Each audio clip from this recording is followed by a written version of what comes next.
Ha senso oggi parlare di un coprifuoco? Allora io dico che se avesse senso non lo portavi dalle 10 alle 11, no? Lo portavi alle 6 di sera, alle 4 del pomeriggio, chiudevi tutti in casa. Una questione logica prima ancora che sanitaria, così Zaia giudica le nuove disposizioni sul coprifuoco che da stasera slitta alle 23 trascinando con sé l'orario di chiusura dei locali pubblici. È confermato che si trascina l'orario, quindi 23 coprifuoco fino alle 23 l'esercizio. Ma il tema di queste ore riguarda più in generale le nuove regole in zona bianca per il Veneto dal 7 giugno se il quadro epidemico sarà confermato. Non è ancora chiaro se il cambio di fascia farà decadere o no tutte le restrizioni, anticipando le aperture fissate dall'ultimo decreto del governo al 15 giugno, è il caso dei matrimoni e dei parchi tematici, o al 1 luglio come le piscine al chiuso. Su questo è in corso un approfondimento. Vi portiamo una interpretazione autentica domani, in modo tale che siamo più tranquilli. Fronte che vede tutte le regioni mobilitate, come conferma da Trieste Massimiliano Fedriga,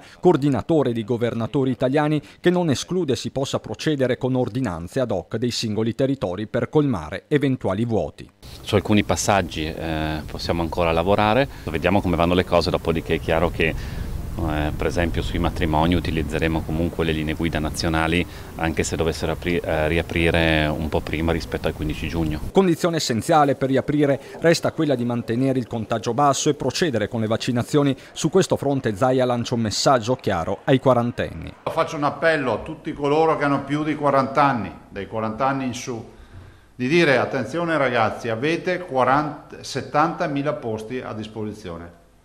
Se io per qualche giorno ancora è giusto, li vediamo liberi, apriamo tutti. Tra questi per Zaia dovranno trovare spazio anche i turisti che sceglieranno il Veneto come meta di vacanza, tema che sta creando alcune tensioni con il commissario Figliuolo che nelle scorse ore aveva invitato i governatori che stanno aprendo a questa ipotesi a concentrarsi sui residenti. Ma per Zaia non c'è incompatibilità. Primo perché la campagna vaccinale sulle categorie a rischio in Veneto procede, secondo perché il turismo regionale va sostenuto. Il Veneto dichiara 2 punti.